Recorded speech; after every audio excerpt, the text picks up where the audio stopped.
ஈஸியாகவும் ரொம்ப டேஸ்டியாகவும் மாங்காய் ஊறுகாய் எப்படி செய்யலான்னு பார்க்கலாம். அதுக்கு நான் 1 கிலோ மாங்காய் எடுத்திருக்கேன். அது சின்ன சின்னதாக வெட்டி எடுத்துக்கோங்க. அதில் 3 டீஸ்பூன் உப்பு சேர்த்து நல்லா மிக்ஸ் பண்ணி 1/2 மணி முதல் 2 மணி நேரம் வரை ஊற விடுங்க.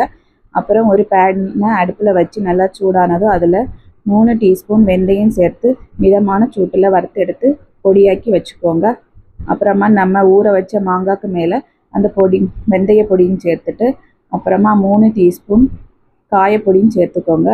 அப்புறம் ஒரு பேனை அடுப்பில் வச்சு நல்லா சூடானதும் அதில் 100 ml நல்லெண்ணெய் சேர்த்துட்டு 3 டீஸ்பூன் கடுகு சேர்த்து மிதமான சூடில் அதை பொரிக்க விடுங்க. அது நல்லா பொரிஞ்ச பிறகு அடுப்பை ஆஃப் பண்ணிவிட்டு 3 டேபிள் ஸ்பூன் வத்தல் பொடி சேர்த்து நல்லா மிக்ஸ் பண்ணி எடுத்துக்கோங்க. அப்புறம் இந்த மிக்ஸ் பண்ண மசாலாவை மாங்காய்க்கு மேலே ஊற்றிட்டு அதை நல்லா மிக்ஸ் பண்ணி எடுத்துருந்தோம்னா டேஸ்டியான மாங்காய் ஊறுகாய் ரெடி.